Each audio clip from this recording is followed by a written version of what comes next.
Amados hermanos, muy buenas noches. Que Dios les bendiga a cada uno de ustedes. Quiero saludarles en el amor del Señor, esperando que se encuentren bien junto a sus familias. Reciban un cariñoso saludo, abrazo fraterno a la distancia, en el nombre del Señor. Bueno, vamos a ir a la palabra del Señor para nuestro devocional en este día miércoles, en la segunda carta del apóstol San Pablo a Timoteo, en el capítulo 3. Vamos a leer 2 versículos en el nombre de nuestro Señor Jesucristo. Versículo 16 dice: toda la Escritura es inspirada por Dios y útil para enseñar, para redarguir, para corregir, para instruir en justicia, a fin de que el hombre de Dios sea perfecto, enteramente preparado para toda buena obra. Bueno, hemos estado estos días, miércoles, dándole un poquitito de énfasis a lo que es el mes de la Biblia, en que el pueblo cristiano celebra de alguna manera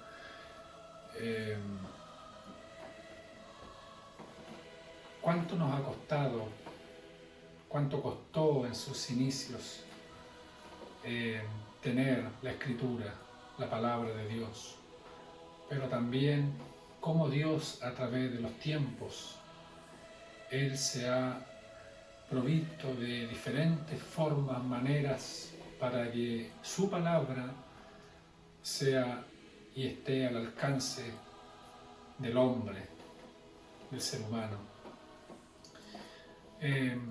Quiero un poquitito en esta noche hablar o compartirles un estudio que yo realicé también hace unos 2 años, creo, acerca de la palabra del Señor, de la Escritura, para este mes de la Biblia. Lo primero que quiero decir es que cuando nosotros decimos que la palabra o la Escritura es inspirada por Dios, como bien lo dice estos versículos, está haciendo énfasis al hecho de que fue Dios quien influenció divinamente a los autores humanos de las Escrituras, de tal manera que lo que ellos escribieron fue la misma palabra de Dios. En el contexto de las Escrituras, la palabra inspiración significa exhalada por Dios. Exhalada por Dios. Y así lo afirma el texto sagrado aquí en 2 de Pedro, en el capítulo 1, versículo 21, que dice,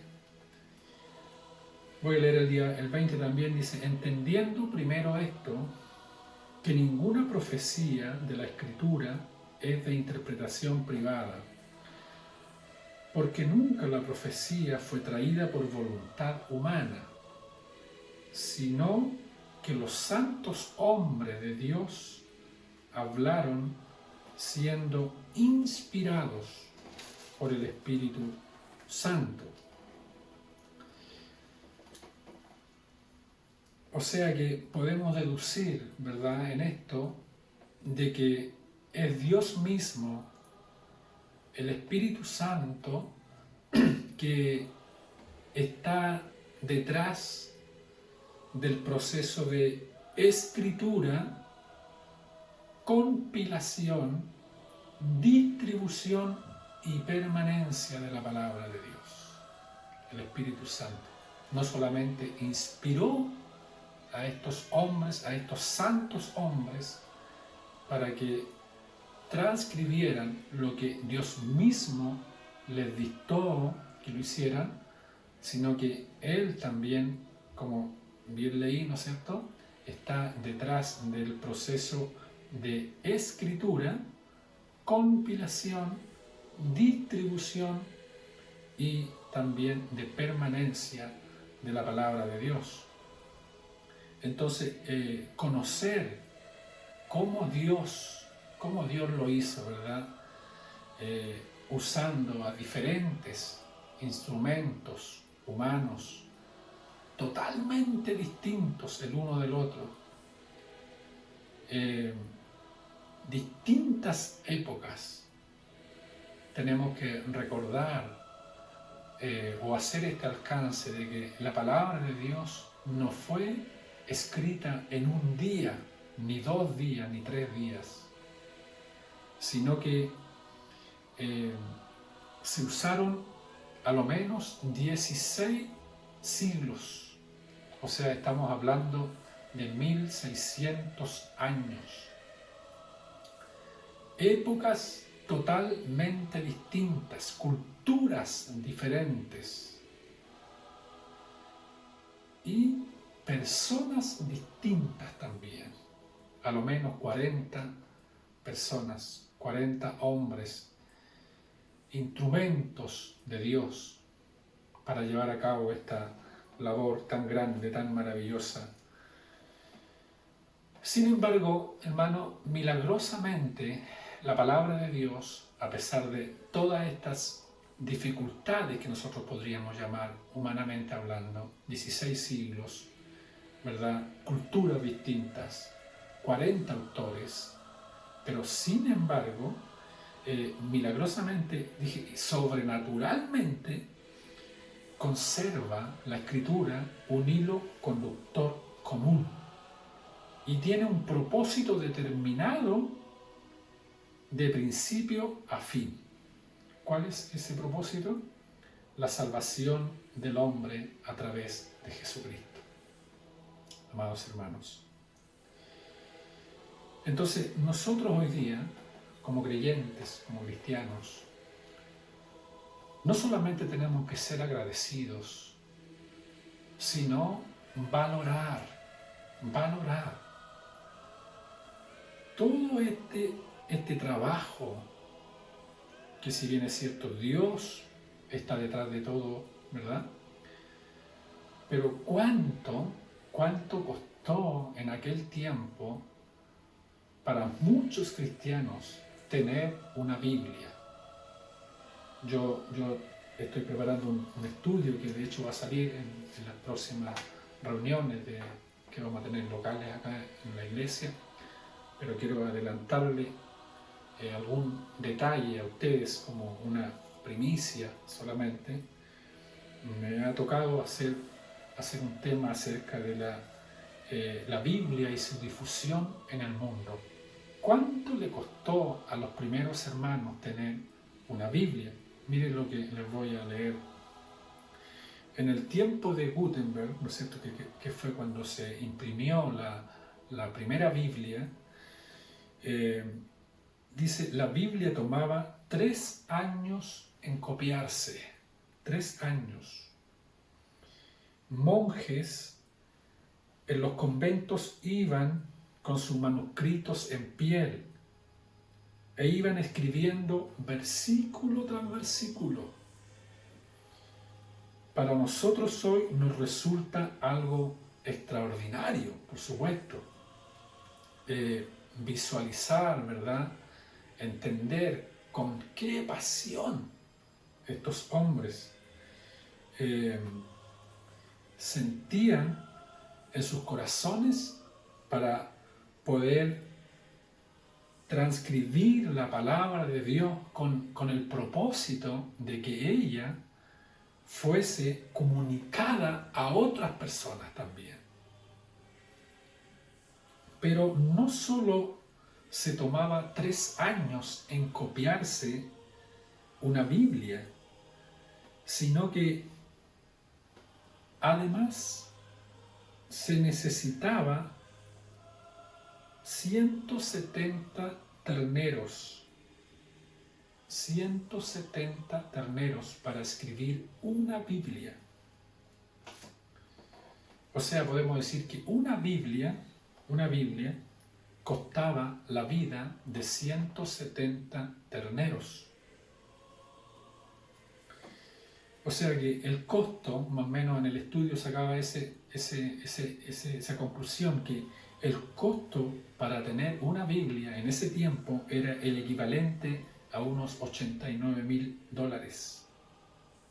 Entonces, ¿por qué se disparaba? Porque como no había, ¿no es cierto? Eso ocurre cuando no hay algo, el precio sube, se disparan los valores.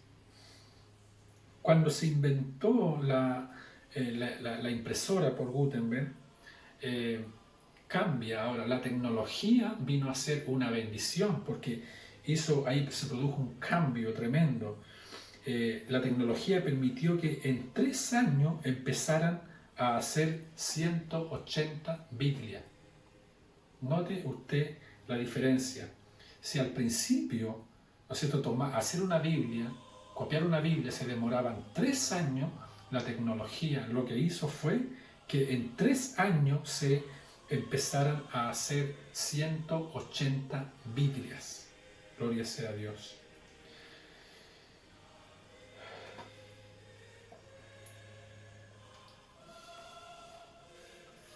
Ya en 1804 las Biblias no eran tan caras, pero era muy difícil de conseguir. Y se cuenta la historia de una niña que se llamaba Mary Jones en Inglaterra. Ella tenía muchas ganas de tener una Biblia y trabajó por años porque su anhelo era tener una Biblia, y trabajó, se sacrificó, tal vez se privó de muchas cosas durante mucho tiempo para comprarse una Biblia. Y cuando logró tener el dinero suficiente, fue esta niña donde su pastor, porque esa era la forma como se distribuía en ese tiempo las Biblias, era a través de los pastores. Entonces esta niña llega donde su pastor, con el dinero y el deseo en su corazón de tener una Biblia. Pero grande fue su sorpresa porque el pastor le dijo: hija, no me quedan Biblias y no sé cuándo van a llegar. Imagínense la escasez, lo difícil que era. Entonces el pastor, ahora conmovido, eso lo dice la historia, conmovido por el anhelo de esta niña, por el deseo ferviente en su corazón de tener la palabra de Dios, él empezó a llamar a otros ministros, a otros pastores, y le dijo a ellos: tenemos que hacer algo para que la Biblia esté traducida a todos los idiomas y sea accesible para todos. Y ahí fue cuando nació en Inglaterra la Sociedad Bíblica Británica y Extranjera.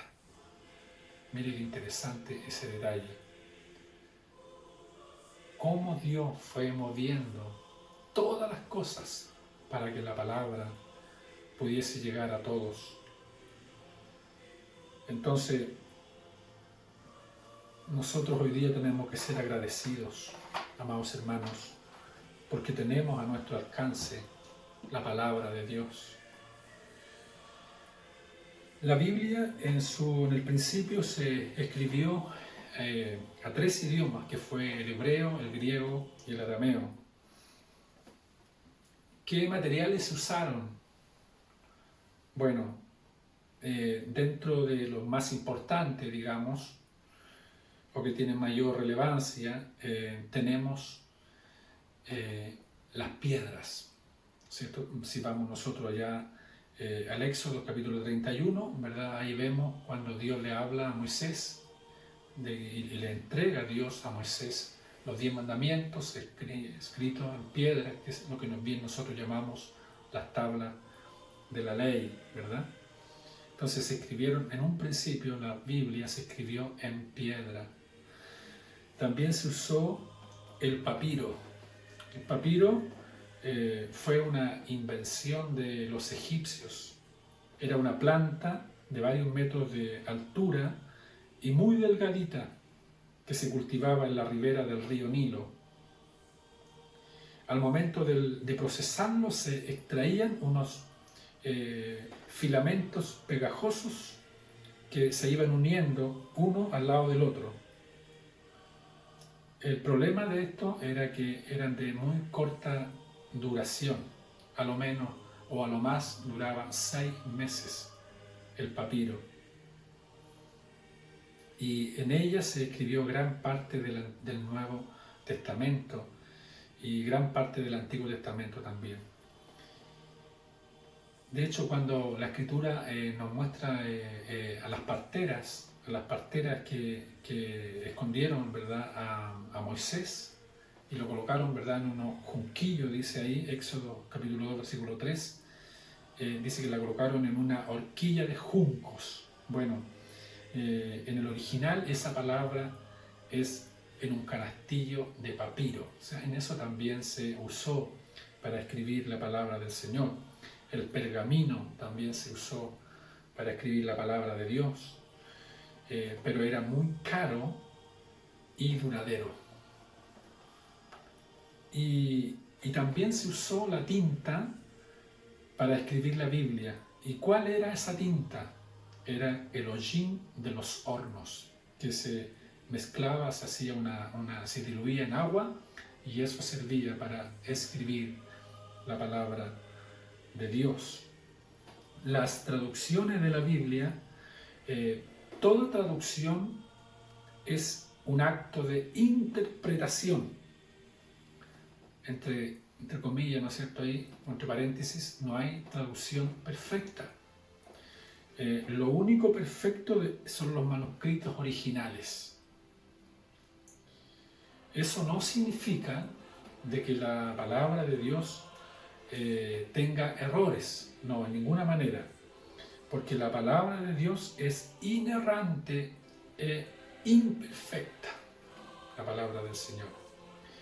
Así lo menciona Primera de Pedro, capítulo 1, versículo 25, dice, porque la palabra de Dios permanece para siempre.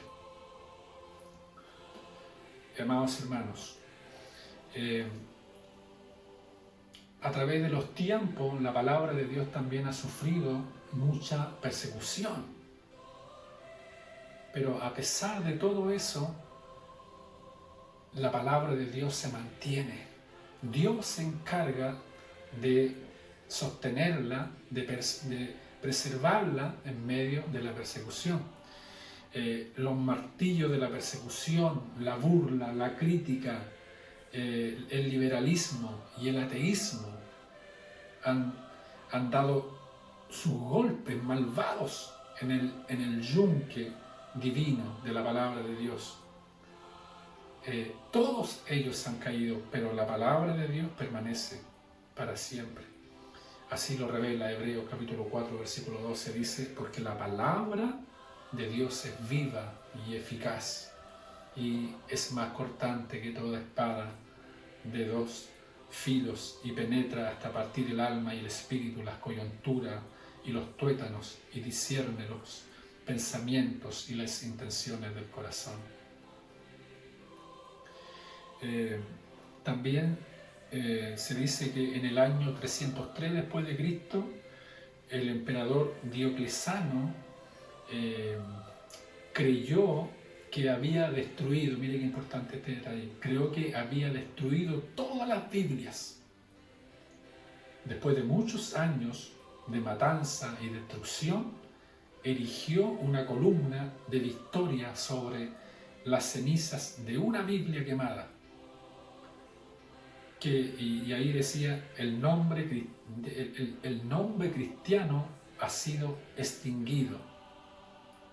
20 años más tarde, el nuevo emperador Constantino ofreció una recompensa por cualquier Biblia que hubiera quedado Y mire, en menos de 24 horas aparecieron no menos de 50 Biblias. Gloria sea al Señor. O sea, la palabra de Dios, Dios de alguna manera se encarga en que su palabra permanezca para siempre. Bendito sea el Señor. Algunas traducciones importantes de la Biblia tenemos la Septuaginta, o también bien llamada la versión de los 70. Esta fue la primera traducción del idioma original al griego. Según la tradición, se dice que fue escrita por 72 eruditos judíos en 70 días. Por eso se llama la Septuaginta. El texto masorético y los rollos del Mar Muerto. En los principios en los primeros años del cristianismo, un grupo de judíos hicieron una recopilación de todo el Antiguo Testamento, pero en el hebreo. A este texto se le llama el texto masorético. En el año 1947 se descubrieron los rollos del Mar Muerto, una colección hecha por unos judíos de los esenios, que datan de 150 años antes de Cristo. Y al comparar el texto masorético con estos manuscritos, la diferencia fue increíblemente pequeña, comprobándose así la fidelidad de los manuscritos actuales. Bendito sea el Señor. Tenemos también la Vulgata Latina del 382 a.C.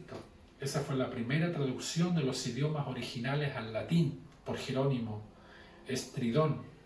Cada fragmento que Jerónimo traducía tenía que ser aprobado por la Iglesia Católica. De hecho, la Vulgata sigue siendo la Biblia que usan en la Iglesia Católica. De hecho, yo acá tengo una joya. Esto es una copia de la Vulgata Latina. Esta Biblia tiene una historia muy bonita. Yo una vez por ahí andaba en mi trabajo y me paré en una feria libre y me puse a revisar libros, a mirar libros, y encontré esta joya de la palabra de Dios. Yo le puse esta tapa. Dice la Santa Biblia, traducida de la Vulgata Latina, el día 11 de junio de 1953. Estaba sin hojas y me llamó la atención por su aspecto amarillento que tenía y al principio algunas hojas dañadas. Pero me quedó bien bonita y es una joyita que mantengo y leo y comparo también con nuestra traducción que generalmente nosotros usamos. Está también la Biblia de Lutero, de 1522-34. Está la Biblia del Oso, de 1569, que fue la primera traducción del idioma español, más bien al castellano. De ese acontecimiento, hace ya 440 y tantos años, y se fue traducida por Casidoro de Reina, conocida como la Reina Valera por Cipriano de Valera, quien realizó la primera revisión en 1602. Esa también se le conoce como la Biblia del Cántaro.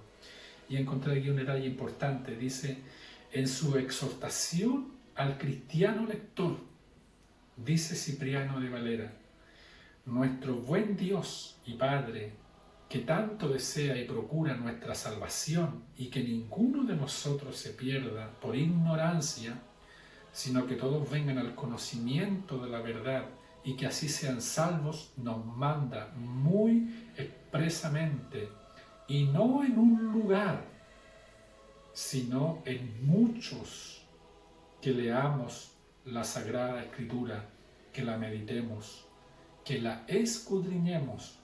Y aquí usa un término muy antiguo, dice que la rumiemos. Ese término es muy interesante de entenderlo, que es lo que hacen los animalitos, los bueyes, cuando ellos pastan en el campo, ellos comen, mastican y van guardando. Y en la noche, ellos cuando, digámoslo así, se van a dormir, a descansar, empieza el proceso de rumiar el alimento que durante el día se llevó a su boca. Eso es rumiar. Que Dios nos ayude, que Dios nos guarde y nos dé el Señor a nosotros ese espíritu también, no solo de leer la palabra, sino que también de meditar, de escudriñar y de rumiar la palabra del Señor. Amados hermanos, hay mucho más que decir, pero el tiempo es breve siempre. Es un estudio breve, pero vamos a continuar con esto el próximo día miércoles con la ayuda del Señor. Que Dios les bendiga, que Dios nos guarde y como decía, ¿no es cierto?, lo que he leído, toda la Escritura es inspirada por Dios y útil, dice, para enseñar, para redarguir, para corregir, para instruir en justicia, a fin de que el hombre de Dios sea perfecto, enteramente preparado para toda buena obra. Que Dios nos bendiga en esta noche, que Dios nos guarde. Esta sería el devocional, la meditación de su palabra en este día, amados hermanos. Que el Señor nos bendiga. Vamos a orar, vamos a dar gracias al Señor por esta palabra. Padre eterno, en el nombre de Jesucristo, te damos muchas gracias, Señor, por tener, Señor, en nuestras manos tu palabra, Señor, que es viva, es eficaz, más cortante que toda espada de doble filo. Tú que conoces, Señor, nuestros corazones, ayúdanos a amar tu palabra, como bien lo dice usted, escudriñar las Escrituras, porque a vosotros parece que en ellas tenéis la vida eterna, y ellas son las que dan testimonio de mí. Ayúdanos, Padre, a amar la palabra, Señor, y a ser agradecidos por este don glorioso. Hoy día, Señor, en nuestros hogares tenemos 2, 3 y más Biblia. Señor, cada integrante de cada familia tiene una Biblia en los hogares. Ayúdanos para ser agradecidos, porque ella está al alcance nuestro, pero permita usted también que nazca en nuestro corazón ese amor por tu palabra, Señor, para escudriñarla, para rumiarla en los momentos difíciles, ella sea, Señor amado, nuestra ayuda, nuestro pronto auxilio en las dificultades. Sana a los enfermos, Señor, a través de ella, porque tu palabra tiene poder y tiene virtud. Padre mío, te rogamos tu bendición en el nombre santo de Cristo, nuestro Señor y Salvador. Amén y amén. Bien, amados hermanos, que Dios les bendiga a cada uno de ustedes y que pasen una muy buena noche.